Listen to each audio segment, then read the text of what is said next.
반갑습니다. 저녁 잘 드셨어요? 네. 기도하신 대로 벌써 둘째 날 저녁이 됐습니다. 하루만 더 견디면 자유와 해방의 시간이 돌아옵니다. 네, 오늘은 제가 그 기도에 대한 이야기를 하고 싶습니다. 어제는 제가 예수님의 제자가 되기 위해서 그물을 내려놓아야 되는데 어떻게 그물을 내려놓느냐가 우리의 관건이고, 예수님께서는 우리에게 그물을 내려놓게 하시는 과정을 통해서 당신의 제자를 빚어 가신다, 이렇게 말씀을 드렸고, 그 과정에서 말씀의 중요성을 제가 강조를 드렸습니다.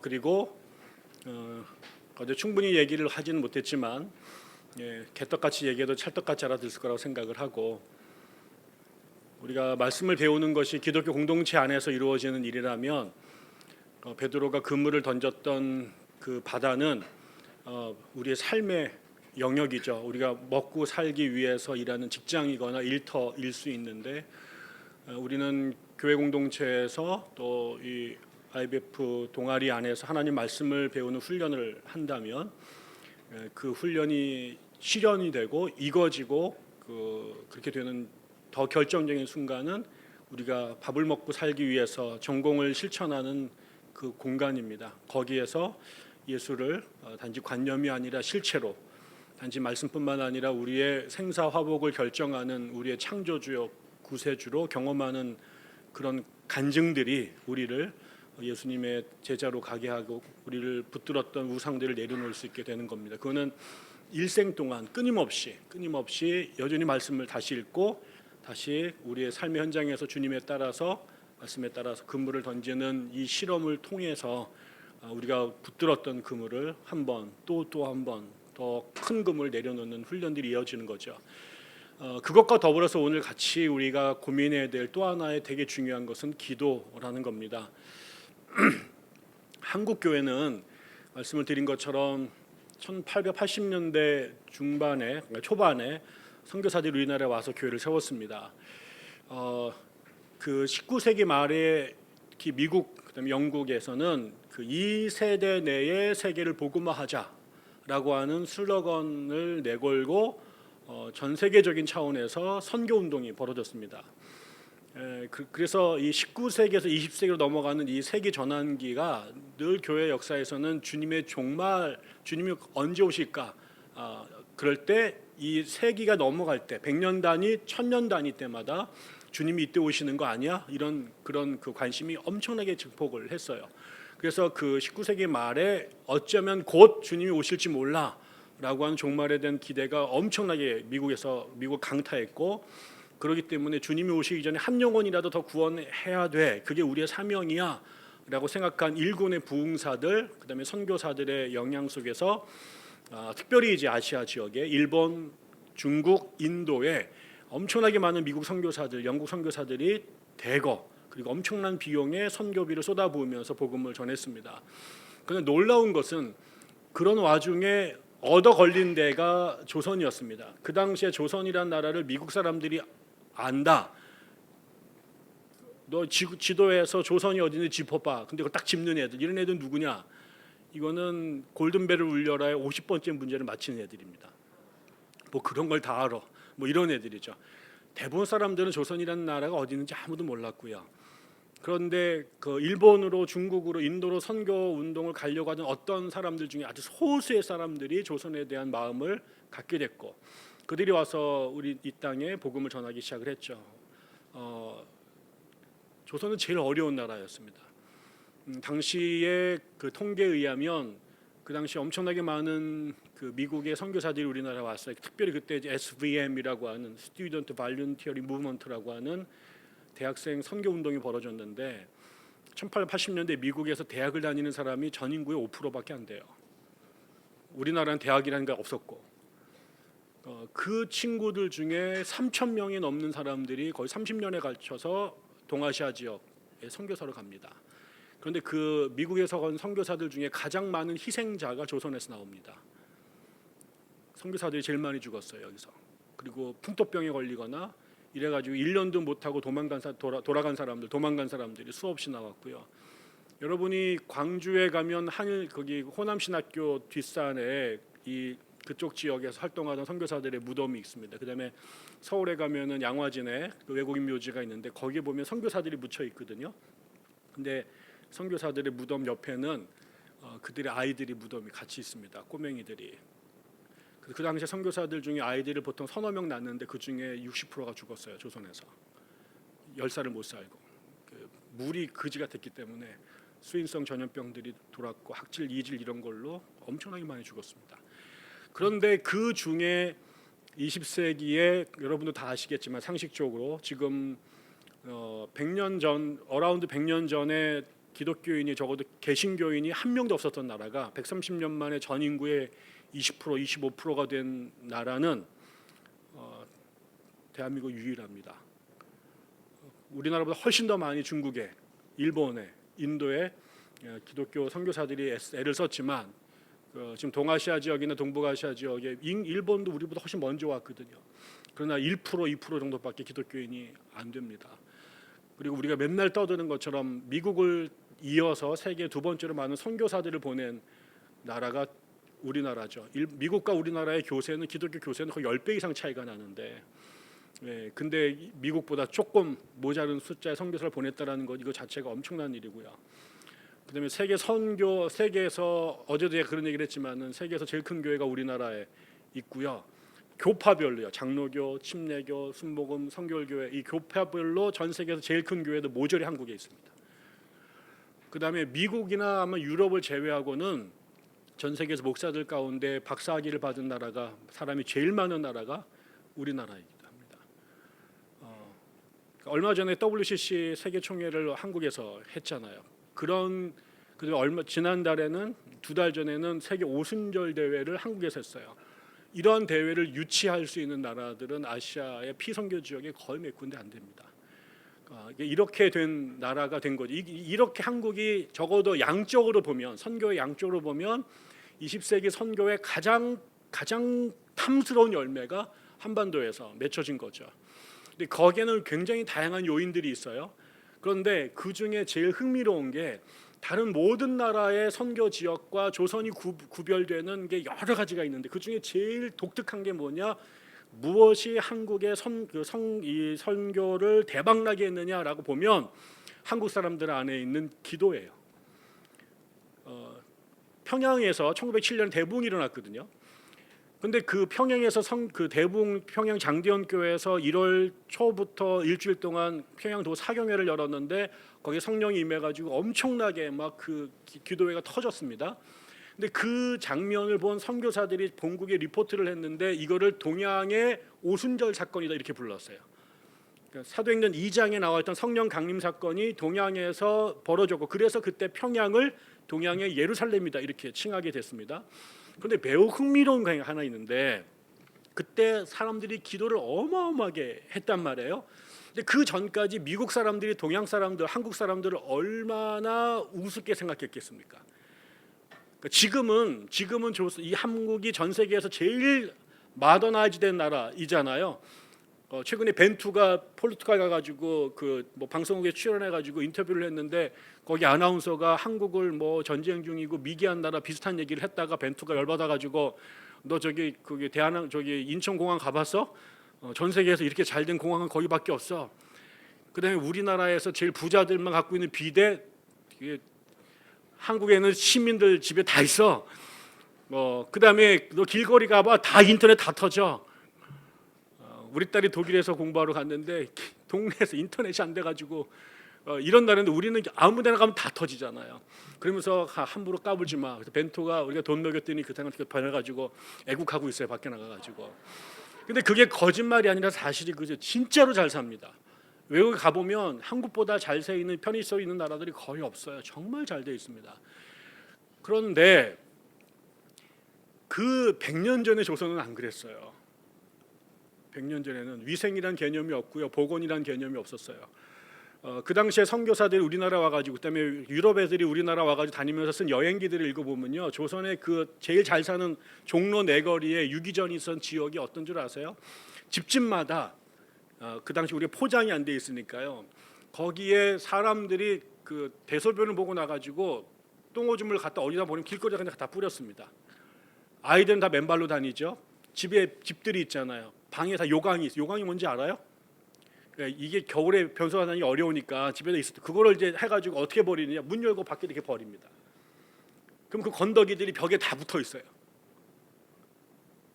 사람들이 지금 중국이나 막 어디 이렇게 그 아직 문화가 뒤떨어진 동네 가면 사람들 화장실 기가 막히거든요. 제가 20년 전에 중국 선교를 갔는데 화장실 이렇게 아주 보고 앞에 문이 하나도 없어요. 거기서 앉아가지고 다 그냥 하는 거예요. 근데 우리가 그랬다고요. 길거리에 똥오줌이 범벅이 돼 있었고요. 그다음에 그 이 역적들 잡아가지고 효수해가지고 목 잘라가지고 기둥에다 박아서 길에다 이렇게 세워놨다고. 그 옆에가 다 옆에 있었다고요. 더 심각했던 거는 여러분 그 구글에다가 한번 쳐보세요. 구글에 찾아보면은 일본이 우리나라 식민지를 하고 나서 처음에 10년 동안 했던 캠페인 중에 하나가 뭐냐면 여인들 웃돌이 입히는 거예요. 여인들 전부 다 가슴을 다 내놓고 살았습니다. 그런 거 본 적 있어요? 사극이 안 나오죠.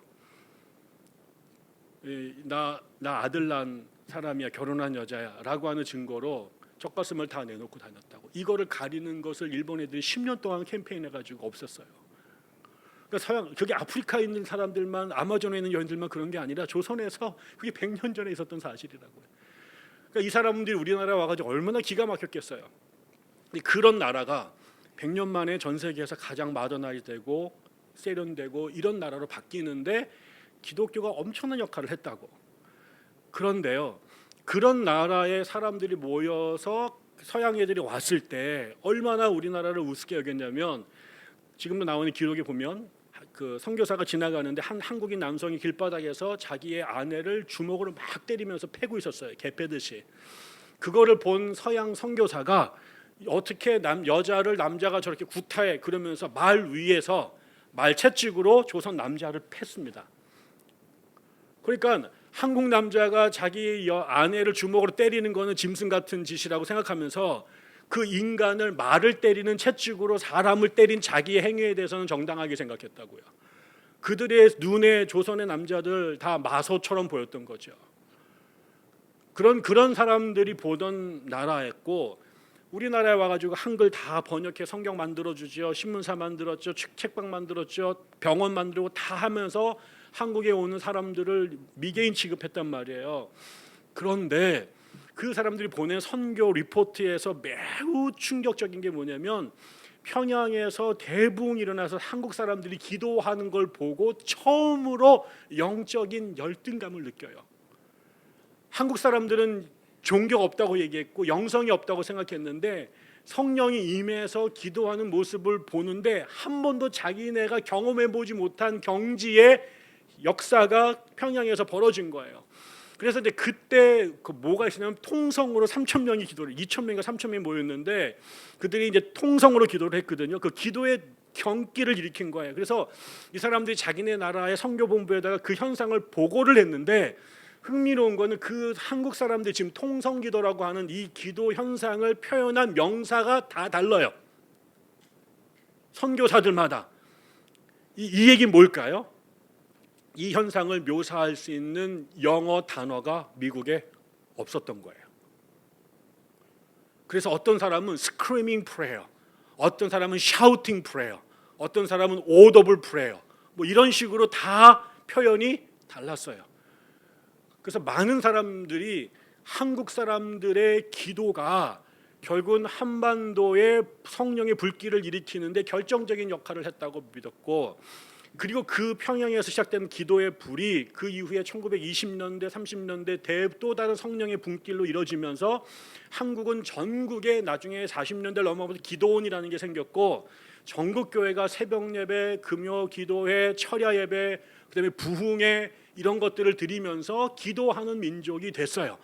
그래서 한국 사람들이 기도하는 모습이 외국 사람들한테 진짜 너무너무 그 충격적인 사건이 된 거죠. 그래서 한국이 기독교가 외국에 수출한 아이템, 기독교 한류 문화 중에 제일 유명한 게 한국형 기도예요.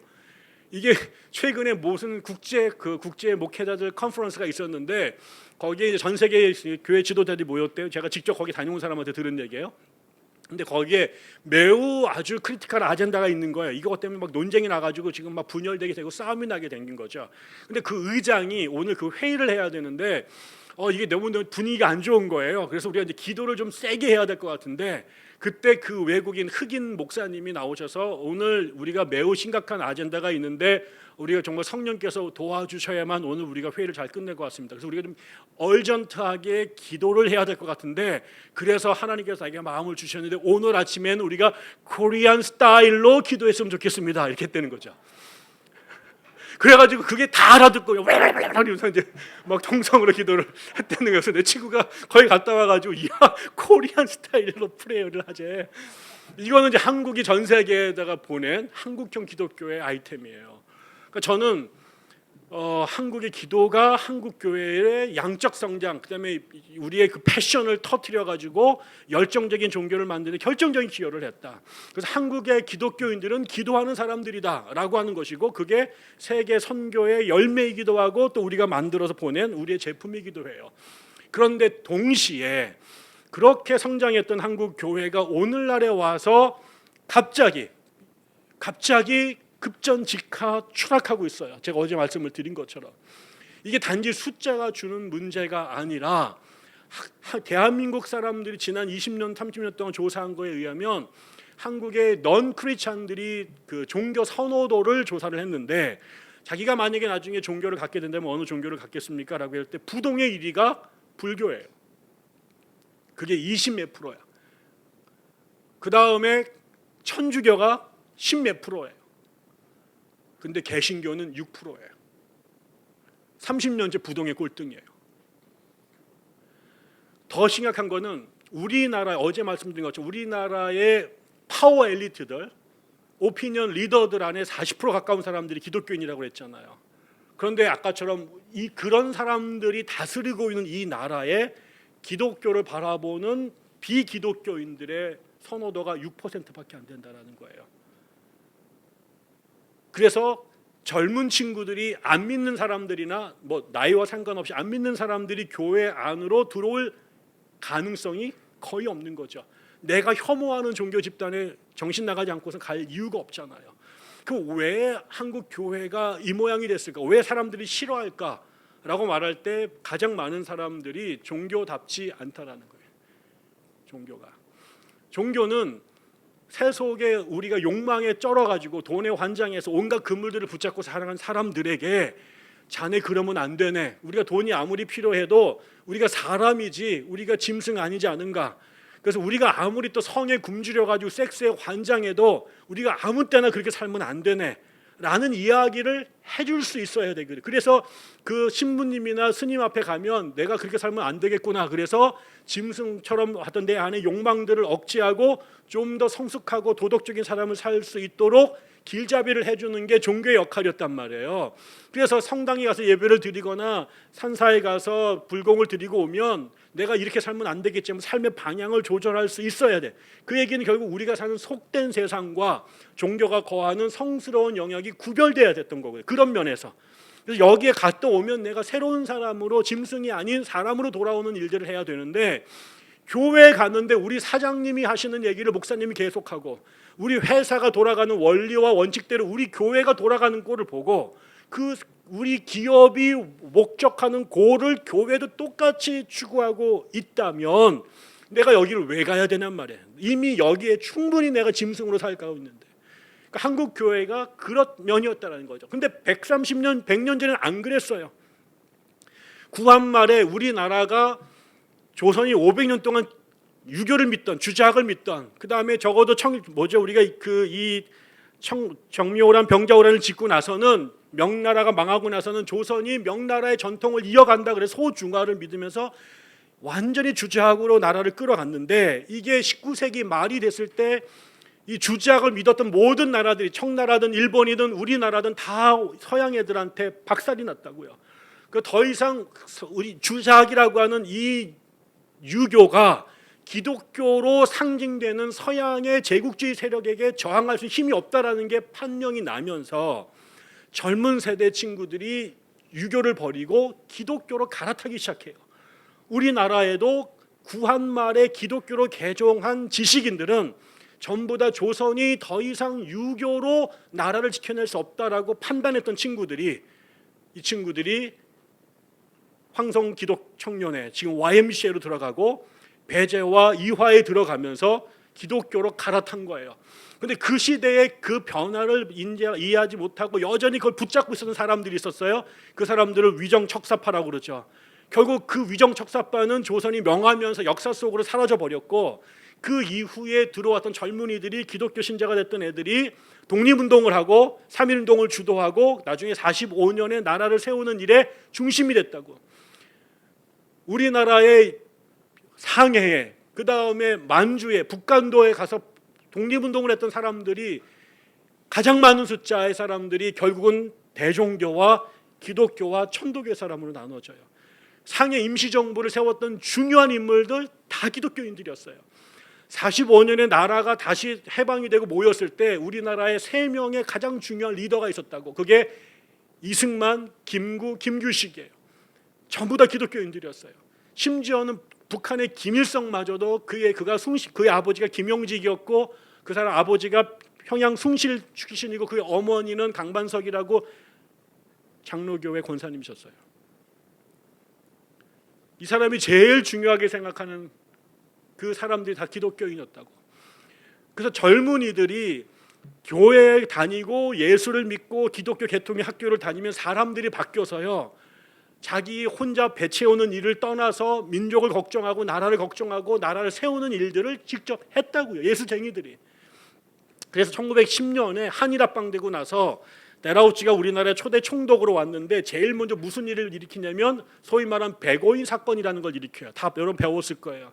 그게 소위 말한 데라우치 총독 암살 미수 사건인데 이게 나중에 조작 사건이라는 게 드러났죠. 그때 여기에 105인 중에 85%가 평안도, 황해도 지역의 기독교 장로 목사들이에요.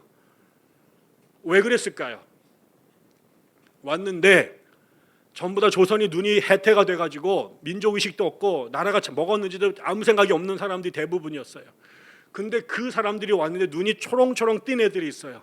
세상이 돌아가는 것들을 제대로 인식하는 애들이 있어요. 건들면은 대가리 뒤미는 놈들이 있어요. 그게 누군가 봤더니 전부 다 예수쟁이들이에요. 그 놈들이 어디 다 모여있냐? 그게 전부 다 서북 지역, 평안도, 황해도 지역에 있었어요. 거기에 대성, 오상, 그 다음에 숭실, 평양신학교, 이런 학교들이 거기에 있는 청년들을 전부 다 근대인으로, 근대 지식인으로, 엘리트로, 민족주의자들로 변혁을 시켰다고요. 그 친구들이 3.1운동의 중심이었고 그 이후에는 상해와 북간도의 독립운동을 주도한 세력이고 우리나라 건국의 중심이었다고요.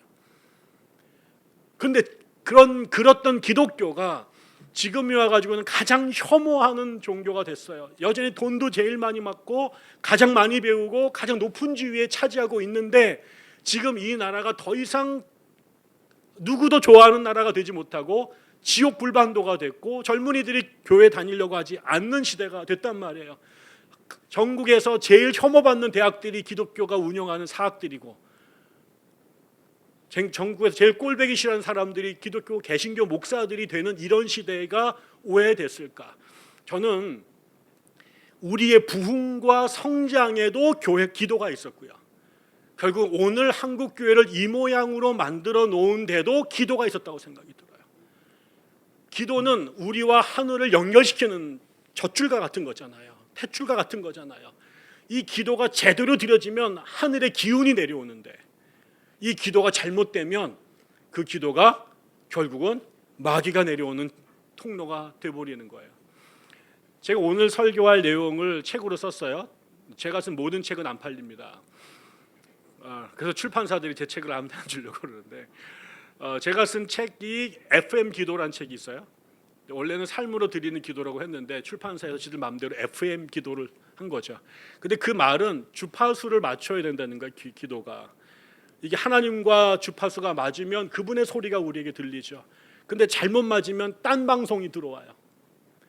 결국 우리의 기도가 하나님과 연결된 기도를 드렸느냐, 하나님이 원하시는 기도를 드렸느냐, 아니면 엉뚱한 기도를 기독교의 틀을 갖고 모양을 갖고 드렸느냐의 차이에 있다고 생각이 들어요.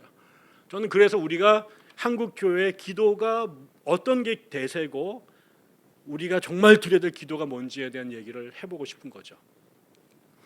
저는 결국은 기독교인이 된다라고 하는 것은 하나님과 우리가 소통하는 사람이 되는 것인데, 그 소통의 도구가 많아요. 말씀도 있고 예배도 있고, 우리가 여러 우리 그걸 보통 그 신학적 용어로 means of grace, 은총의 수단이라고 말해요. 그 중에 저는 제일 결정적인 것이 기도라고 생각이 들어요. 기도하지 않으면 예수쟁이가 아니에요. 기도 안 하면서 하나님과 가까이 지낸다? 그건 구라 중에 상구라예요. 그럴 수는 없어요. 하나님을 체험하지 못하는 사람들의 99.9%는 기도하지 않기 때문이거나 잘못 기도하기 때문이에요. 기도가 매우 매우 중요합니다. 여러분들이 정말 하나님의 사람으로 들어가고 싶으면 기도하는 사람이 되어야 될 텐데, 먼저 한국의 기도의 특징을 제가 5가지로 한번 생각해 봤어요. 한국에서 이 사람은 기도 좀 하는 사람이다 라고 생각하는 사람, 저 사람 정말로 영빨 세다, 이런 사람들은 5가지 유형의 기도를 주로 드립니다. 한국에서 기도를 제대로 하는 사람 첫 번째 특징은 기도를 길게 해야 돼요. 기도 시켰는데, 통성기도 시켰는데 3분도 못 해가지고 기도할 게 없어가지고 눈 멀쩡멀쩡 뜨는 애들 100% 영빨 없는 애들입니다. 그래가지고 기도를 길게 하는 사람들 앞에 기도를 짧게 하는 사람, 코가 확 줄죠. 저희 선배가 목사가 돼가지고 시골에 목회를 하러 갔는데, 서울에서 목사님 왔다고 권사님들이 그렇게 이뻐하고 좋아하더라는 거예요. 저는 한 2주 지났는데 이분들이 아주 냉랭해졌어요. 그래가지고 목사님한테 인사도 안 하고 뒤에서 말도 많고 막 수업 시간에 막 예배 시간에 막 졸고 막 인사 이래가지고 왜 그러지 갑자기 사람들이 왜 변했나. 그리고 나중에 이제 지나가 물고 물어봤더니 문제가 뭐냐, 새벽 예배를 드리는데 거기 새벽 예배 할머니 다 나오셔서 예배를 드리는데 목사님이 권사님보다 일찍 예배 기도를 끝내고 나간 거예요. 권사님들도 40분 기도하는데 목사가 20분 기도하고 나갔다라는 거죠. 그래서 저 양반은 신앙이 없는 사람이다, 영빨이 없는 사람이다. 그래가지고 그 얘기를 알고 난 다음부터 다리 저려 죽을 것 같은데 무릎 꿇고 1시간씩 기도를 했더니 2달 만에 신령하신 분 오셨다. 그래서 다시 인기가 쫙 올라가더라는 거죠. 한국은 일단 길게 기도를 해야 돼요. 기도 짧게 하면 영성이 없어요. 그게 우리의 사람들의 통념 중에 하나죠. 두 번째, 한국은 세게 기도해야 돼요. 큰 소리로 기도해야 돼요. 소리를 확 지르면서 기도해야 되죠. 그래서 우리나라의 그 목소리만 딱 들어도 저 사람이 영역이 있으신 분인지 아니면은 이게 나이롱인지를 금방 알 수 있는 건 목소리만 보면 알게 되는 거죠. 저처럼 목사 안수받은 지 20년이 넘었는데도 지금처럼 목소리가 쌩쌩하고 막 낭낭하다. 저놈은 100% 기도 안 하는 놈이다. 교회에서 기도 세게 하시는 권사님들 전부 다 뭐예요? 목소리가 헤비메탈 가수 소리, 금속성 소리가 나고. 저희 아내가 제가 공부하고 돌아와서 대전에 이제 그 학교에 임용이 됐는데 갑자기 목에 혀가 불편하다는 거예요. 병원에 갔는데 이렇게 여기 성대에서 이렇게 성대 중에 동맥과 정맥이 지나가는 그 아주 트리키한 부분에 종양이 생겼어요.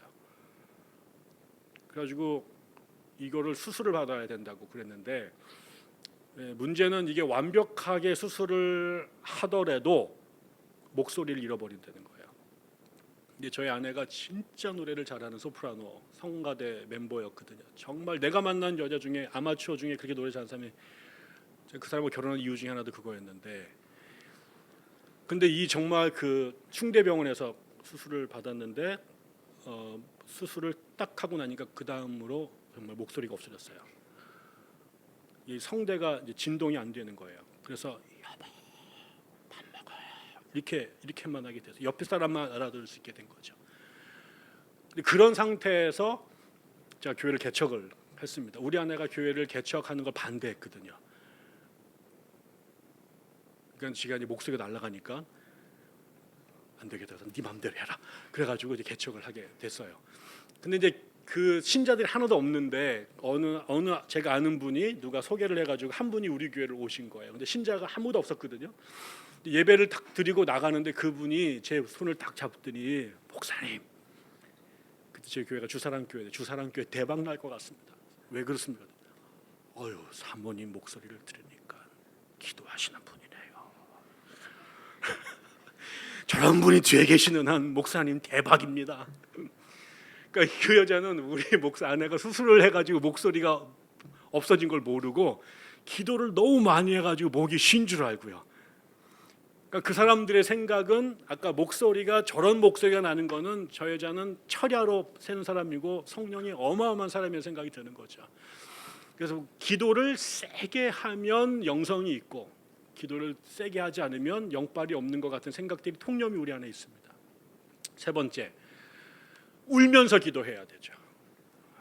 기도하는데 우는 사람이 있고 평생 안 우는 사람이 있어요. 우리 안에 기도만 하면 3초 안에 울기 시작합니다. 정말 놀라운 은혜를 갖고 있어요. 그게 어떻게 가능하지? 너 왜 우냐? 몰라. 이러면서 뭐. 저는 우리 아버지가 돌아가셔도 안 울어가지고 욕을 먹은 놈이거든요. 웬만해가지고는 안 울어요. 근데 진짜 가끔 그분이 오실 때가 있어요. 그럼 막 통에 자복하면서 막 울게 되잖아요. 교회에서 우리가 은혜 받았다라는 말할 때 그 증거가 뭐냐? 방언? 아니죠. 오늘 목사님 설교 듣고 울었다. 오늘 성령이 오신 거다 이거죠. 우리 그래서 울면서 기도하면은 이거는 굉장히 신령한 거고 울지도 않고 맹맹하게 주로 자매들이 잘 울고 남자 집사님들 절대 안 울고 저는 그것이 이제 구원에 굉장한 영향을 미친다고 생각합니다. 남자들이 구원받을 확률이 매우 낮다 저는 생각을 하게 되고 그러니까 이제 이게 한국이 그렇게 몰아간 거죠. 그러니까 이생의 여자들은 잘 울고 남자들은 잘 안 울고 근데 그게 기도와 연관이 되죠. 그래서 기도만 하면은 막 우는데 남자들은 거의 우는 사람들이 별로 없습니다. 그래서 기도할 때 우느냐 안 우느냐가 또 되게 중요하죠.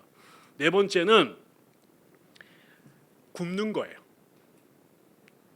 얼마나 기도하면서 굶느냐가 또 영성의 결정타죠.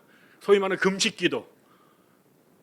우리 목사님, 제가 자라는 우리 어릴 때 자란 교회 우리 목사님이 40일 금식기도를 자그마치 2번 하신 분입니다. 그래가지고 당신이 굶었다고 우리도 맨날 굶겼다고. 영성의 핵심은 굶는 거다. 그래서 우리는 끓비되면 금식기도를 시켰어요. 저는 그때부터 금식기도에 대한 적대감이 생겨가지고 절대 안 굶습니다. 제가 평생 딱 2번 금식했는데 그 중에 한 번이 세월호 때 제가 이틀 동안 금식기도 했더니 바로 3kg 빠지더라고요. 여러분 그 체중 조절의 최고는 간식입니다. 그런데 금식을 하면 나쁜 건 아니죠. 그러나 아까처럼 이게 그래서 우리 목사님이 부흥회를 많이 다니셨는데 옛날에 그 프로파일에 이렇게 강사 소개가 있잖아요. 어제도 잔뜩 써놨던데 무슨 대학 나왔어요, 무슨 책 썼어요, 뭐 어느 학교 나왔어요 이런 거 쫙 쓰는데 그때 우리 목사님은 실제로 그 80년대에 미국에서 박사학위를 받으신 분이었어요. 그런데 우리 목사님 무슨 대학 나고 뭐 박사학위 있고 맨 밑에 40일 금식기도 2회 여기서 다 끝납니다. 박사 다 필요 없습니다. 그런데 용하신 분 오신다. 이래가지고 이제 우리 목사님이 그 40일 금식기도 한 얘기만 해도 이제 이게 뭐 며칠을 푸는 거죠. 대신 이제 저처럼 못 굶는 애들은 영성이 없다. 그따위로 기도하니까 하나님이 안 움직이시지. 뭐 이러면서 이제 어떻게든 굶어야 된다. 너 며칠 굶어봤어? 이러면 이제 그때부터 아무 말이 없는 거죠. 이제 마지막은 뭐예요? 방언으로 기도하는 거죠. 방언이 되냐 안 되냐가 또 영빨에 되게 중요한 차이가 있습니다. 그래서 옆에서 그냥 막 한국말로 유창하게 기도하는 사람 옆에 랄랄라 거리는 한 명 오면 괜히 영적으로 짓눌리고 열등감에 빠지고 나는 버림받았나 이런 생각들이 들어가지고 괜히 이제 괜히 할렐루야도 해보고 아멘도 해보고 막 이러면서 이제 프리텐드 하는 거죠. 그런 걸 가짜 방언이라고 그러는데 아무튼 뭐 이게 이제 우리로 하여금 방언을 하는 사람들은 기도에 깊이 들어가고 그렇지 않은 사람들은 안 들어간 것 같고 이런 편견들이 있어요. 근데 한번 생각해 보십시다. 여러분 기도가 우리가 뭐라고 정의해요? 기도가 무엇입니까? 대화. 누구랑? 하나님과의 대화. 다이얼로그잖아요. 그럼 생각해 보십시다. 우리가 이제 진정성이 제대로 된 기도는 크게 한다, 길게 한다, 울면서 한다, 굶으면서 한다, 방언으로 한다. 근데 예를 들어서 제가 우리 아내랑 연인인 관계인데 너무너무 만나고 싶었어요. 그래가지고 일주일 만에 학교 끝나자마자 막 와가지고 레스토랑에 만났네. 딱 앉자마자 우리 아내가 자기야 사랑해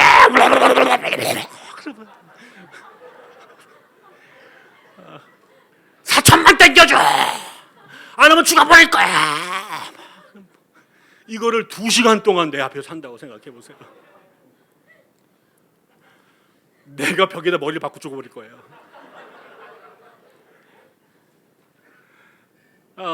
너무 웃긴 일이잖아요. 사실 이렇게 얘기해 버리면. 근데 이게 전국에 있는 6억 명의 기독교인들이 매일같이 하나님한테 그렇게 한다고. 하나님이 이게 맨날 호러 무비를 찍는 거 아니겠어요? 그럼 왜 그럴까요? 왜 우리가 길게 하고, 왜 소리를 크게 지르고, 왜 울고, 심지어 밥까지 굶어가고, 심지어 혀까지 돌아가면서 기도를 할까? 절박하기 때문이죠. 내 안에 있는 이 문제가 사람의 힘으로 해결할 수 없는 이 문제들이 앞에 터져 나오는데, 이 문제의 농도가 깊고 심각할수록 더 소리치게 되고, 더 울게 되고, 더 길게 하게 되고, 그야말로 목숨까지 내놓으면서 밥까지 굶어가면서 기도하게 되고, 그렇게 기도하는데 혀가 안 돌아가겠어요? 난 그렇게 생각합니다. 그러니까 절박해. 그래, 절박하니까 그렇게 돼. 그러니까 내가 안 울고 소리가 멀쩡하게 나오는 이런 기도를 드렸던 이유는 나는 아직까지 그렇게 목숨을 걸고 씨름해봐야 될 문제에 안 부닥친 거죠. 그런데 대한민국에 왜 여인들이 그렇게 많이 울고 목숨을 걸고 굶어가면서 기도할 수밖에 없었을까? 남자들은 전혀 이해하지 못하는, 지금 우리들은 이해하지 못하는 삼중고, 사중고, 오중고의 고통 속에 있었기 때문에. 그러니까 그 여인들이 그렇게 울어붙이면서 아무도 병원에 갈 수 없었던 시절에 내 새끼들 살려주시오라고 하나님 앞에 울부짖었던 것이고, 전쟁통에 내 가족들 살려달라고 울부짖었던 것이고, 아무것도 해줄 수 없는 내 자식들 한양에 시험 보러 갔는데 붙게 해달라고 기도했던 것이고, 먹고 살 게 없고 살 데가 없는 그 길바닥의 사람들이 제발 살 집을 달라고 하나님께 울부짖은 거죠. 그 내용이 너무너무 절박하고 그다음에 어려우니까 그렇게 될 수밖에 없었던 거예요. 미국 놈들이 그렇게 안 했던 이유는 걔네들은 그렇게 고생해 본 적이 없거든요. 먹을 게 없어가지고, 집이 없어가지고, 의사가 없어 살아본 적이 없거든요. 그러니까 그렇게 기도할 이유가 없어요. 그러나 조선은 그렇지 않았다고. 100년 전에, 50년 전에. 그 간절함의 울부짖음이 마치 이집트 밑에서 400년 동안 종살이하던 이스라엘 백성들의 신음을 야훼께서 들으실 수밖에 없었던 것처럼, 저는 한국의 엄마들이, 할머니들이 그렇게 몸부림쳤기 때문에, 그것이 하나님의 귓가에 들렸기 때문에 하나님께서 우리에게 성령도 주시고 돈도 주시고 먹을 것도 주셨다고 생각이 들어요. 그래서 우리가 부흥할 수 있었다고 생각해요. 그런데 여기까지는 저는 100% 지지. 100% 지지. 근데 잘 보십시다. 종교가 오강남 선생이라고, 오강남이라고 한 종교학자가 있는데, 그 사람이 종교를 두 가지 종류로 나눠요. 하나는 심층적 종교가 있고 하나는 표층적 종교가 있어요. 그러니까 표층적 종교라고 하는 거는 개인의 필요와 욕망에 따라서 신의 도움을 구하는 종교야. 그게 이제 종교의 발생학적 첫 번째 자리가 되는 거죠. 인류가 처음 생겼을 때, 이 신석기 문명이 시작이 됐을 때 인간들이 농사를 짓고 사냥을 하는데 자기 힘으로 살기가 어려워요. 언제 서리가 내릴지 모르고 언제 태풍이 올지 몰라. 그래서 농사를 지으면서 신 앞에 제사를 드려서 제발 풍작이 되도록, 메뚜기가 오지 않도록 비가 내려달라고 이렇게 절할 수밖에 없었던 거죠. 그래서 우리의 현실적인 필요를 충족시켜야 되는, 내가 할 수 없으니까 이 초월적 존재에게, 성스러운 존재에게 간구해서 도움을 청했던 거예요. 그게 종교의 출발이에요. 그래서 사람들이 5대양 6대주에 만난 적이 없는 사람들이 동시다발적으로 모양은 다르지만 종교라고 말할 수 있는 이 제사와 기도의 형태가 전 인류에게 다 있었던 거죠. 그래서 고대 도시는 전부 다 템플이 있었던 곳으로 출발이 되고, 고대 종교 지도자는 전부 다 사제들이었던 것이고요. 거기에서 인류의 문명이라는 게 나와요. 그래서 폴 틸리라고 하는 신학자는 종교는 문화의 핵심이고 문화는 종교의 외피다, 이렇게 말을 했던 거죠. 그래서 문화는 곧 종교라고도 말했던 것이 우리 인류의 문화예요. 그런데 심층적 종교로 가면 어린아이에서 어른이 되는 거예요. 그러면 이 차이가 뭘까요? 내가 어릴 때는 우주의 중심이 나예요.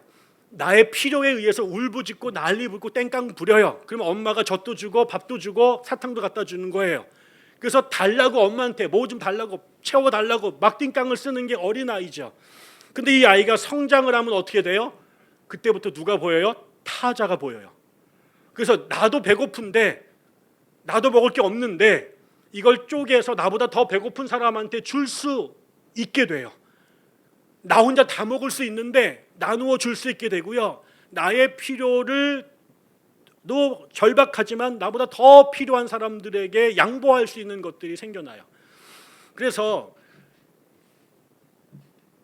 인류의 종교가 심층과 표층으로 나누어질 때 이 표층적 종교를 우리가 보통은 샤머니즘이나 애니미즘 차원의 종교라면, 이게 나중에 고등 종교로 올라가게 되면 기독교나 불교나 무슬림, 이슬람이나 힌두교가 되면 이 종교들은 심층적 종교가 되는데, 그 심층적 종교의 핵심은 뭐냐면 타자에 대한 관심과 타자에 대한 배려예요. 그거를 이루기 위해서 정의와 공의, 자비, 인애 이런 가르침들을 갖게 되는 거죠. 그래서 마치 우주에 수많은 별들이 있는데 얘네들이 부닥치지 않고 질서정연하게 돌아가기 위해서는 거기에 자연, 만유인력의 법칙이라고 하는 자연법이 존재하잖아요.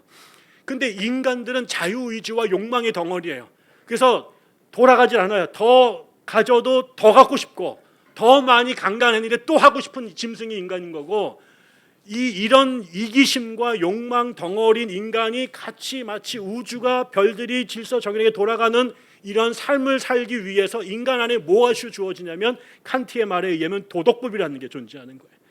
그래서 내가 다 갖고 싶은데 양보하게 되고요, 정의를 생각하게 되고요, 인애와 용서를 생각하게 돼요. 그래서 이게 짐승들의 삶이 살 수 있었던 곳에 만인 대 만인의 투쟁의 장이 더불어 사는 상생과 공존의 삶을 살게 만들어요. 이 가르침이 100년 전이나 지금이나 1000년 전이나 동일해요. 왜? 그 가르침이 보편적이기 때문에 그래요. 그리고 그것이 개인 특수한 사람에게만 주는 게 아니라 공적인 영역에서 모든 사람들에게 적용되기 때문에 퍼블릭한 거예요. 그래서 심층적 종교 이전의 표층적 종교는 모든 게 나의 이기심을, 나의 개인적 야망을 종교의 힘으로, 초월적 힘으로 충족시키려고 하는 단계에 머물러요. 그렇게 유아적 단계야. 근데 그 다음에 크면 심층적 종교로 가야 되고 보편적 종교로 가야 되는 거예요. 공적 종교로 가야 되는 거예요. 그런데 한국의 문제는 지난 100년 동안 죽으라고 하나님 앞에 울부짖었어요. 근데 그게 절박하기 때문이에요. 근데 그 절박함의 이유가 뭐예요? 전부 다 나예요. 내 병 고쳐주세요. 내 자식들 잘 되게 해주세요. 내 교회 부흥시켜 주세요. 우리 집안 잘 되게 해주세요. 전부 다 그게 내 거였다고. 그래서 다시 말하면 무속인들이 하던, 무당에게 찾아가서 전보고 굿하던 이것을 내던지고 예배당으로 와서 십자가 아래서 하던 행위는 무속인들이 하던 것과 별 다를 게 없는 거예요. 무속이 심층적 종교가 못 되고 그다음에 고등 종교가 못 되는 것은 샤만들의 베이직 펑션이라는 게 자기를 찾아오는 단골들의 개인적 문제를 해결해 주는 거거든. 무당들에게는 공동신학이라는 게 존재하지 않아요. 그들은 에컬러지에 대한 관심이 없어요.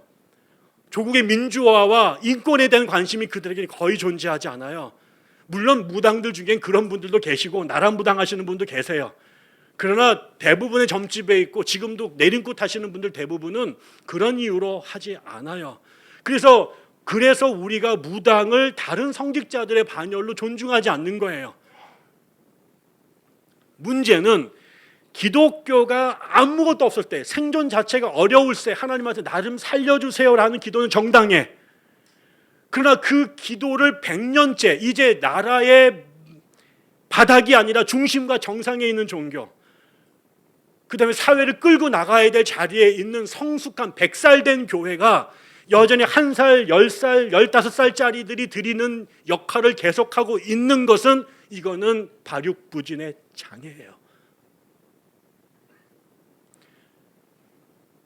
100년 전에 아무것도 없었을 때 드리던 기도를 세상에 제일 많이 가지고 있는 제일 부자인 나라의 기독교인들이 똑같은 제목으로 기도를 드리고 있다라고 하는 것은 한국 기독교가 무속의 신앙에서 한 발자국도 고등 종교와 심층 종교로 발전하지 못했다는 증거예요. 그 지금 한국 교회가 이 모양이 된 거는 덩어리는 커졌지만 속 알이, 뇌가, 심성이, 성품이 한 발자국도 어른으로 가지 못했다는 증거인 거죠. 그러면 우리가 이 시간에 드려야 될 기도는 뭘까? 똑같이 진지함으로, 똑같이 절박함으로 드리되 기도의 내용과 본질과 방향이 바뀌어야 된다는 거죠. 어떻게 바뀔까요? 첫 번째, 너무 간단하고 너무 웃긴 이야기인데 제가 반복할 수밖에 없는 거죠. 첫 번째, 우리의 기도는 하나님께 드리는 기도여야 돼요. 그러면 하나님께 안 드리는 기도가 있단 말이에요. 생각해 보세요. 얼마나 많은 우리의 기도가 하나님과 상관없는 기도인지. 미국의 유명한 코미디언 중에 빌 코스비라는 사람이 있어요. 여러분들은 잘 모르실 텐데 빌 코스비를 아는 것은 안중근 의사를 아는 것만큼 놀라운 지식인데, 저 어릴 때 이제 코스비 가족이라고 하는 그 시트콤이 있었는데, 이 빌 코스비는 흑인인데요. 미국 드라마 역사에서 최초로 흑인이면서 일일 드라마의 주인공이 된 사람이에요. 역사적으로 매우 중요한 사람이에요.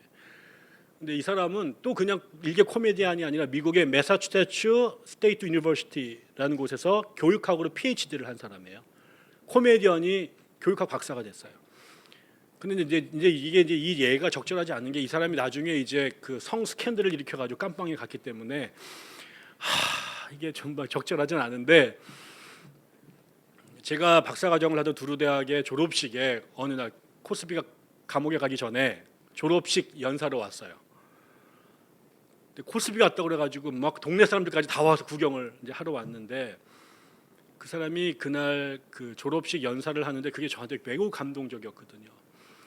무슨 얘기였냐면, 이 사람이 매주의 주일날 식구들이 교회를 가는데, 모든 가족이 가기 전에 할아버지 집에 들려서 할아버지께 안부 인사를 하고 할아버지를 자기 차에 태워서 이제 교회를 이동하는 거예요. 그게 이제 가족의 루틴한 이게 또 이동 경로였는데, 코스비가 아주 어릴 때부터 할아버지 집에 매주마다 간 거죠. 그러면 할아버지가 가족들을 이제 축복 기도를 해주셨대요. 근데 흑인이고 나이가 많이 드신 분이니까, 여러분 흑인들은 영어도 막 이게 그 백인하고 좀 다르잖아요. 말도 두껍고 막 목소리도 굵고. 근데 심지어 같은 미국인인 네이티브인 코스비가 할아버지의 기도를 못 알아들은 거예요. 뭐라고 할아버지가 중얼중얼 기도하시는데 이게 뭐라고 말하는지를 얘가 너무 궁금한데 질문하기가 어려워가지고 안 하다가 10년 정도 지난 어느 날 드디어 이제 참지 못해가지고 할아버지께 기도를 물었답니다. 할아버지 기도가 다 끝나고 나니까, 할아버지 I have a question. 그래서 내가 10년 동안 할아버지 기도를 들었는데 뭔 말인지 몰라가지고 답답해 죽을 것 같아요. 뭐 이런 얘기를 쭉 하면서, 그래서 뭐라고 기도하셨어요? 그때 할아버지께서 이렇게 했다가 턱 쳐다보더니,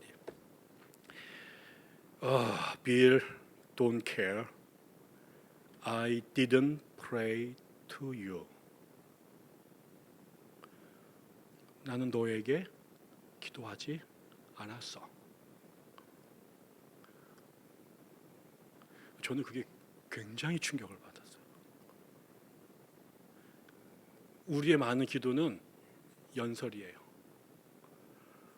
하나님한테 드리는다고 말을 하지만 오늘 이 기도는 이 집사가 들어야 되고, 오늘 이 기도는 사람들한테 전해주는 기도를 빌미로 한 자기 주장이거나 설교이거나, 근데 뭐 그거 자체가 다 틀렸다고 말할 수는 없지만, 심지어는 한국에 있는 모 신학대학교에서 있었던 되게 유명한 사건인데, 여자들이 그 학교는 여성 목사 안수를 안 주는 학교예요. 근데 여자 교수들이 강사들이 있었단 말이죠. 근데 여하구들끼리 모인 무슨 채플에서 그 여자 교수가 기도했다는 거죠.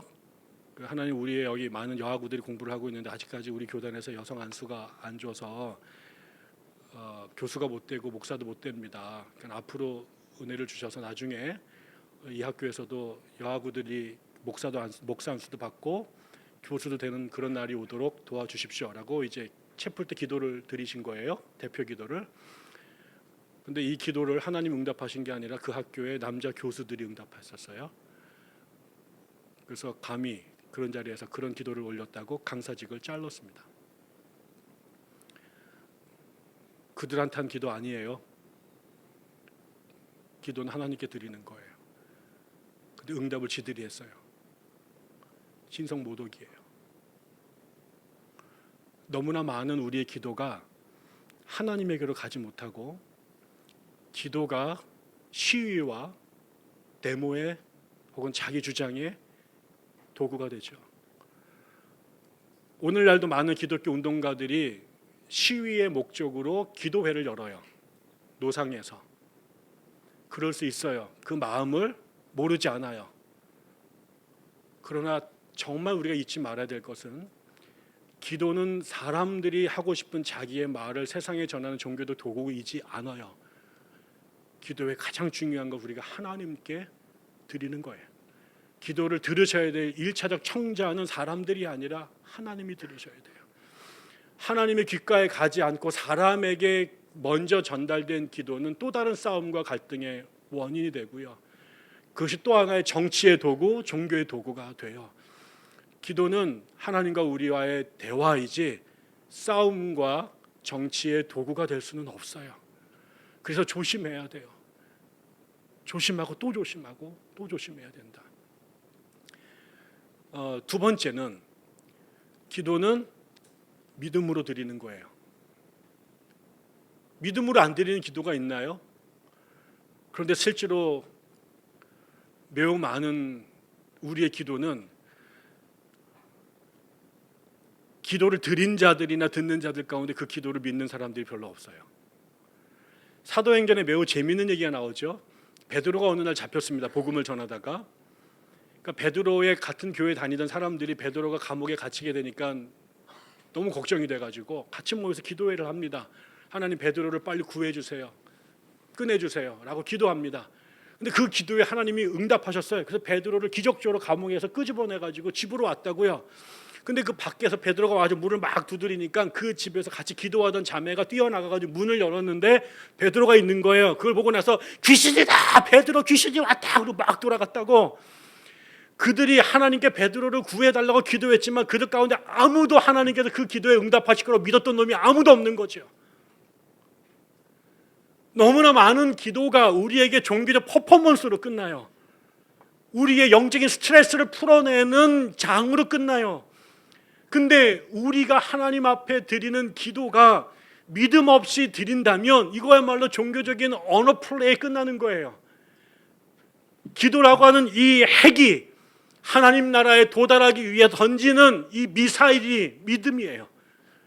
믿음이라고 하는 도구가 없으면 우리의 기도가 하늘나라에 가지 못한다고 얘기하잖아요. 하나님께 나오는 자는 믿음이 없이는 하나님을 기쁘시게 못한다. 하나님께 나오는 자는 그래서 하나님 계신 것과 자기를 믿는 자들에게 상 주시는 이심을 믿어야 하느니라 라고 말했잖아요. 근데 우리의 기도가 수많은 경우에는 아까 말한 종교적 카르타르시스를 위한 우리의 파토스를 촉발하는 도구로 남용될 때가 너무나 많다라는 거죠.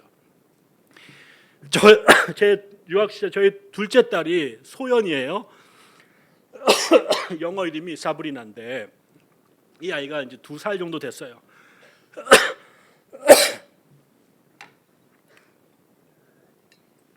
제가 수영을 가르쳐주고 싶은데 우리 동네에 YMC가 있었는데 그 수영 레슨이 비싸요. 그래서 우리가 꿈을 못 꾸고 있는데 어느 날 빈민자들을 위한 엄청난 디스카운트 프로그램이 나온 거예요. 그래서 80% 정도를 깎아주는 게 있어서 동네 거지들이 와서 수영을 배울 수 있도록 은혜를 준 거죠.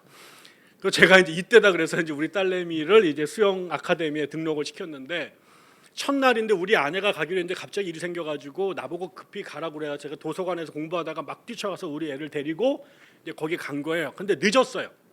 갔는데 이제 꼬맹이들이 2살짜리 이런 애들이 이제 물속에 다 들어가가지고 이제 있고 한 190 정도 되는 전직 수영 선수 출신의 그 너무너무 잘생긴 미국 백인 남자 코치가 이제 거기 있었던 거죠. 근데 제가 이제 막 갔더니 다 있고 우리 애가 늦은 거예요.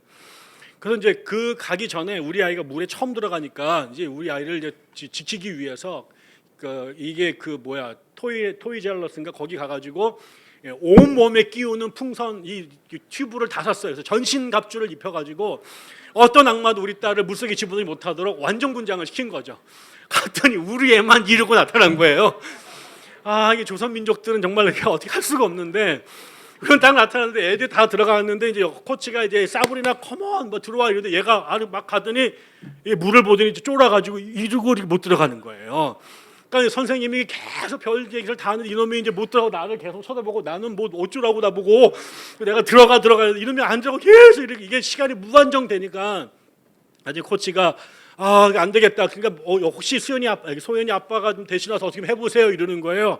나 수영복도 안 입고 지금 청바지 바르고 왔는데 그래서 어떻게 내가 알비니까 그래서 내가 그냥 그 옷 입은 채로 물속에 들어갔어요.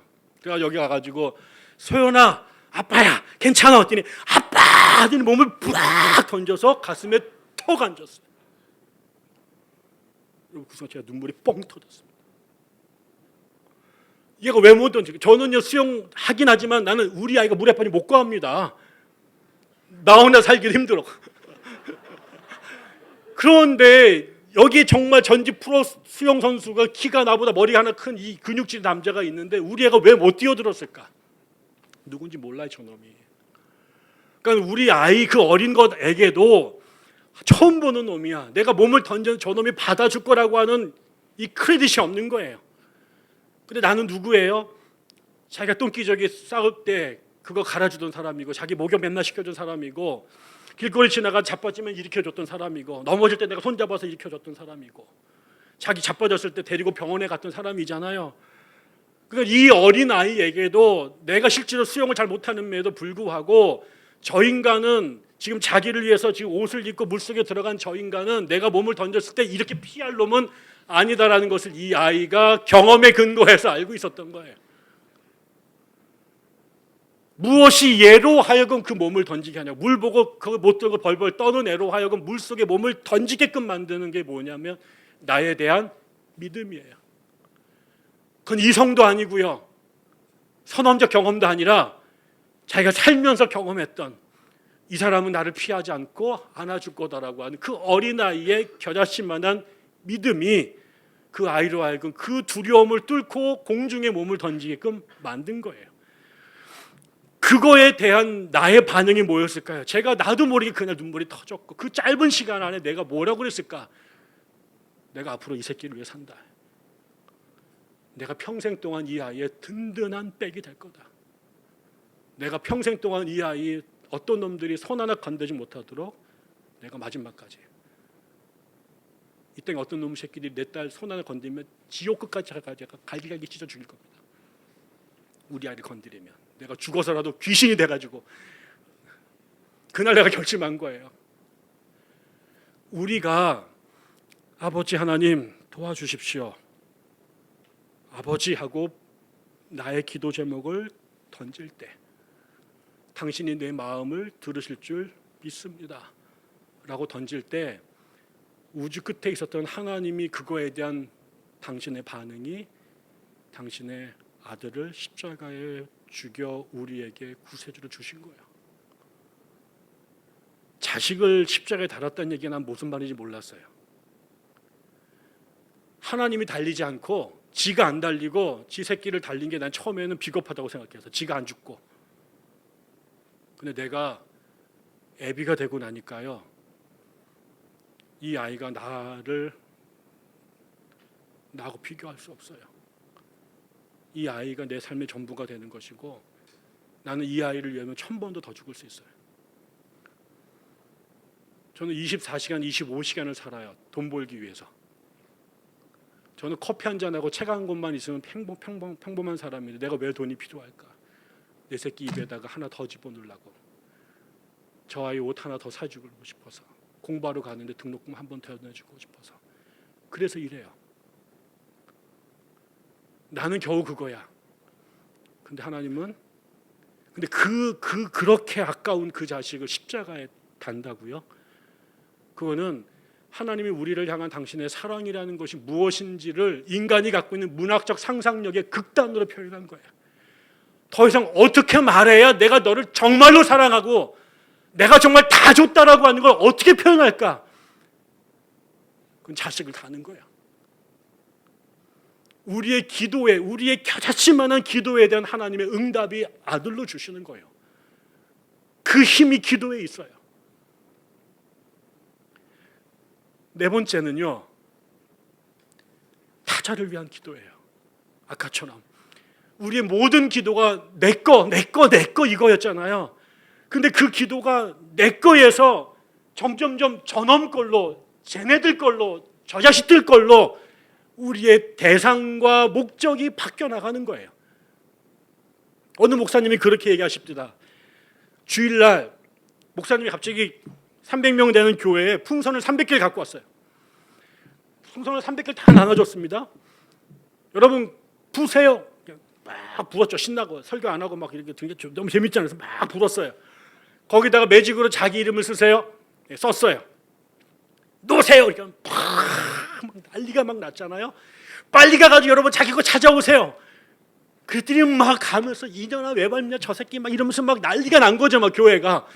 그리고 찾아봐서 돌아오는데 5분이 걸렸어요. 다시 원래 자리로 돌아오는데 이번 다시 목사님께 다시 300개를 나눠줬어요. 이번에 다시 보세요.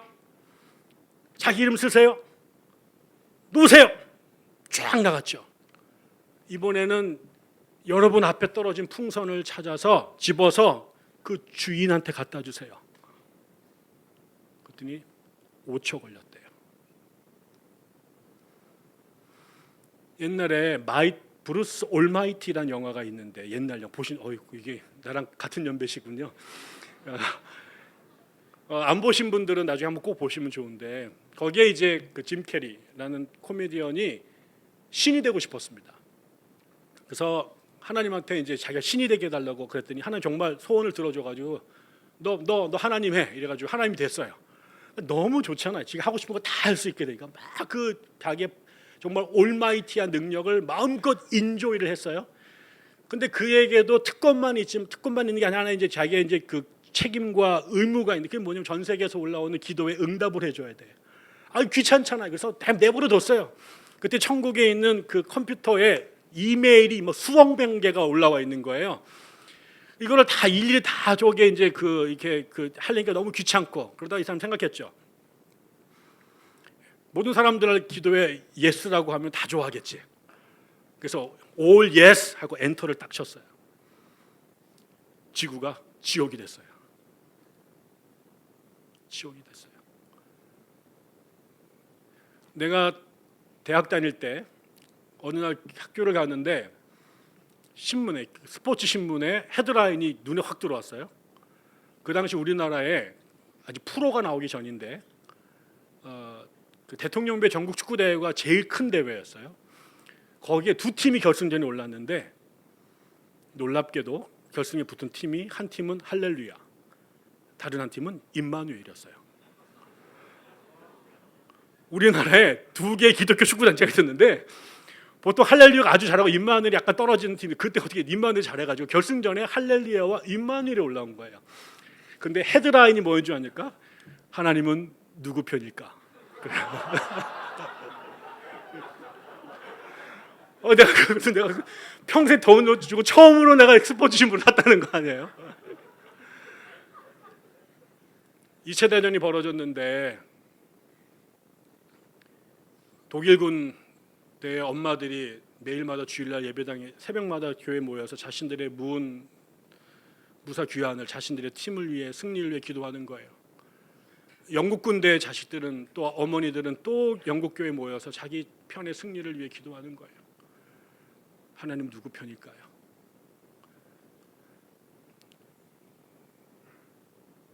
미국의 민주당 의원들은 하나님이 자기 편이라고 우기고요. 공화당 편은 하나님이 자기 편이라고 우겨요. 우리나라의 국민의힘은 하나님이 우리 편이라고 생각하고 민주당은 하나님이 자기 편이라고 생각해요. 그래서 자기들끼리 모여가지고 예배드리고 하나님이 자기네들의 편이 되어주기를 기도하고 또 기도하죠.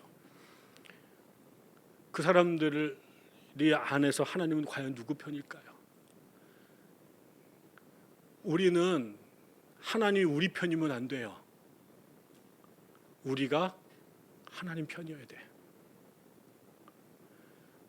우리의 기도가 나처럼 이기심이 똘똘 뭉쳐져 있는 사람에게 하나님께서 100% 응답을 해주시면 너무나 선량하고 훌륭한 많은 사람들의 기도가 쓰레기가 돼버려요. 하나님이 우리에게 원하시는 기도는 서로가 하나님을 자기 편으로 끌어달려고 할 때 하나님은 누구에게도 말하실 수가 없어요. 왜? 그 모든 자식들이 하나님 자식이거든요. 하나님 그 누구의 편도 아니에요. 누구의 기도도 들어주실 수 없어요. 하나님이 언제 미치도록 기뻐하실까요? 하나님이 응답하시지 않고 견딜 수 없는 기도는 뭘까요? 하나님, 저 친구의 기도 먼저 들어주세요.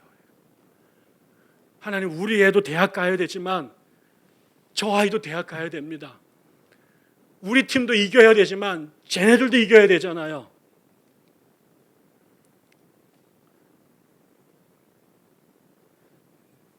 제가 살면서 제일 부끄러웠던 경험이 유학 시절에 우리 교인들 중에 신방을 갔는데 한국 분이 중국 남자랑 결혼해 사시는 집사님이 계셨어요. 근데 두 부부가 동시에 암이 걸렸어요. 근데 남편이 지난주에 수술을 했는데 다시 덮었어요. 수술이 불가능할 정도로 암세포가 온몸에 커져가지고. 그때 그 두 부부가 저한테 목사님 우리 남편을 위해서 매일 기도해 주세요 라고 저한테 부탁했어요. 제가 그때 박사 논문 막판에 쓰느라고 정신이 하나도 없던 시절이었거든요. 그리고 학교에 가면 10시간씩 논문 쓰고 주일날 와가지고 중고등부 설교하고 집에 가고 이런 일을 하던 갔는데 우리가 1부, 2부 예배를 드리는데 제가 1부 예배 때 이제 우리 그 예배를 같이 중고등부는 먼저 드리고 어른들 예배 드리고 그다음에 제가 2부 예배 드릴 때 중고등부 설교를 하러 가야 되는데 예배를 드리고 내려오다가 우리 2층에서 1층 내려오는 그 통로에서 그 집사님 부부를 딱 만났어요. 근데 그때서 딱 생각이 난 거죠. 이번 주 기도 한 번도 못했다. 내가 완전히 까먹었네. 내가 집사님, 제가 매일 기도하고 있습니다. 나실 거예요. 힘내세요. 내려오면서 내가 이번 주에 정말 기도해야지. 다시 집에 갔죠. 새까맣게 또 잊어먹고 또 정확하게 그 자리에서 그 다음 주에 딱 봤어요. 이번 주도 한 번도 못했네. 집사님 기도 제가 열심히 하고 있습니다. 하나님 응답하실 거예요. 그리고 내가 이번 주 정말 해야지. 제가 그거를 네 주를 했어요. 마지막 네 번째도 제가 한 번도 기도를 안 하고 똑같이 뻥을 치고 내려가는데 제가 무너졌어요. 내가 강대상에서 매일 당신은 그리스도 안의 형제 자매다 라고 말했지만 만약에 그때 우리 어머니가 암이 걸렸다는 얘기를 들었으면 나는 아마 그때 빚을 내서라도 미국에서 비행기를 타고 한국에 2번, 3번도 날아갔을 거예요. 근데 우리 교회 먼 멤버 중에 한 명이라는 사람 앞에 암이 온몸에 퍼져서 내일 죽을지 모레 죽을지 모르는 사람임에도 불구하고 내가 한 번도 기도를 못했더라고. 한 달 동안 바쁘다라는 이유만으로. 그리고 나 학위 빨리 통과해 주세요. 논문 잘 쓰게 도와주세요. 시간 안에 이런 기도는 매일같이 새벽 예배를 드렸는데 그 새벽 예배 동안에 내가 그 집사님 기도를 한 번도 안 드렸더라고. 나는 지금까지 내 평생에 가장 큰 죄라고 생각이 들어요. 왜 우리 안에 교회마저도 역사가 안 나타날까요? 왜 교회마저도 제대로 된 사랑의 공동체가 안 될까요? 하나님 말씀이 없기 때문일까요? 성경을 안 가르치기 때문일까요? 저는 우리가 서로를 위해 기도할 수 없기 때문이라고 생각하고요. 우리가 함께 서로를 위해 기도하는 그 순간 저는 그 기도를 하나님께서 안 들어주실 수가 없다고 생각합니다. 우리의 기도가 하나님 정말 원하시는 기도는 그렇게 바뀌는 거다. 마지막으로 제가 드리고 싶은 것은 오늘 본문을 읽은 예수님의 기도예요. 근데 이 예수님의 기도 오늘 우리 여러분 보셨지만 예수님께서 십자가에 달리시기 전에 겟세마네에 올라가십니다. 그리고 하나님 앞에 기도를 드리십니다. 예수님께 기도의 제목이 있었어요. 여기 보면 당신이 이 땅에 오시면서 십자가에 달려 죽는 건 예수님께 정해진 운명이에요. 피할 수가 없어요. 그것 때문에 오셨어요. 그걸 예수도 알았죠. 그런데 예수도 하나님이셨지만 동시에 인간이었잖아요. 인간이었기 때문에 그에게는 육체가 있었고 그에게도 감정이 있었어요. 그 감정엔 두려움도 있었던 거죠. 어떤 사람의 얘기에 의하면 그 당시에 목수들이 하는 일 중에 하나가 십자가를 만드는 일이었고 자기가 만든 십자가에 사람이 달려 갈보려 죽어가는 것들을 수없이 봤을 거라는 거지. 그런데 그 십자가에 자기가 달리게 된 것을 예수가 알았지만 그 시간이 점점 코앞으로 다가올수록 예수님도 두려우셨어요. 그래서 십자가를 지는 게, 그 잔을 마시는 게 자기의 운명인 건 지적으로 알고 있었지만 예수님이 어떻게든 간에 이 잔을 피하고 싶어서 아까 말처럼 하나님을 만나러 올라가죠. 여기에 보면, 여기 마태복음의 본문에, 다른 본문에도 이 얘기가 똑같이 나오는데 거기에 보면 예수님께서 오늘 기도를 3번 하십니다. 같은 기도를 3번 반복한, 여러분 아시죠? 성경에 나오는 숫자는 다 상징이에요. 3이라고 한 숫자는 완전이죠. 다시 말하면 할 수 있는 데까지 많이 반복했다는 거예요. 아까 내가 말한 길게 기도했다라는 얘기죠. 또 거기에 보면 땀방울이 핏방울이 되도록 기도했다, 이런 얘기가 나와요, 다른 성경에. 물론 예수님은 신묘막측하시죠. 그래서 물로 포도주를 만드시는 분이니까 땀방울을 핏방울로 만들 수도 있겠죠, 그분이 매직을 부르면. 그러나 그런 얘기 아니잖아요. 그럼 어떻게 해야 땀방울이 핏방울이 될까요? 뒹군 거죠. 십자가의 두려움이 너무 갑작하니까, 이 감정을 가눌 길이 없으니까 땅바닥에 뒹군 거죠. 바닥에다 머리를 찐 거죠. 얼마나 간절하게 울부짖었으면 기도하다 땀이 나겠습니까? 얼마나 거칠게 몸부림을 쳤으면 머리가 터져서 피가 나겠습니까? 다시 말한 저는 간절하고 절박한 것, 이것보다 더 간절하고 절박할 수가 없죠. 그래서 예수님도 똑같이 우리가 예전에 가난하고 어렵고 병들었을 때 우리 어머니 할머니들이 간절하게 몸부림치면서 살려달라고 했던 거랑 똑같은 기도를 예수도 드린 거예요. 그런데 그 기도가 표층적 기도에서 심층적 기도로 바뀌어 나가는 거 보이세요? 예수의 기도가 한 번, 2번 넘어가면서 기도의 내용이 바뀌어요. 처음에는 어떻게 해요? 하나님, 당신이 옮기실 수만 있다면, 당신이 이 잔을 옮기실 수만 있다면 해주시오, 이렇게 말해요. 다시 말하면 십자가 못 지겠다라는 거 아니에요. 십자가 안 지게 해달라는 거 아니에요. 나 좀 살려달라는 거 아니에요. 이 기도를 수십 번, 수백 번 반복한 거죠.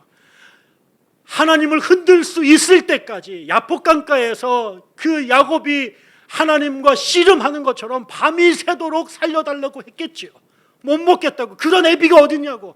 세상에 살면 남 죽여서 자기 새끼 살리는데 자기 새끼 죽여서 남 살리는 애비가 어딨냐고 아버지랑 씨름했겠지요. 근데 이 이야기를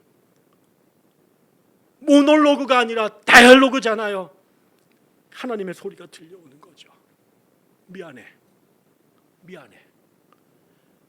그러나 그것이 너에게 주어진 운명이야. 미안해.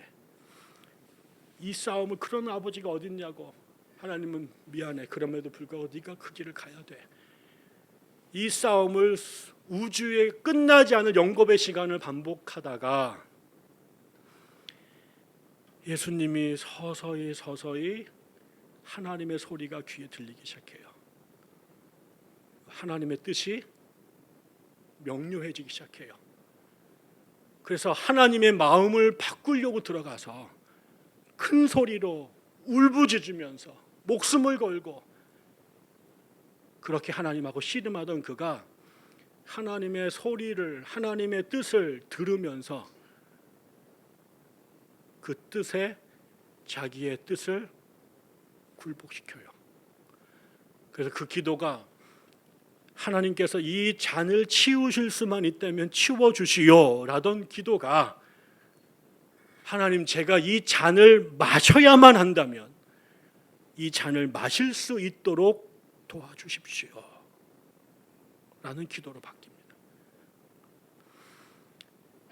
하늘의 뜻이 하늘에서 이루어진 것 같이 이 땅에서도 이루어지이다. 하나님의 나라가 이 땅에 이루어지는데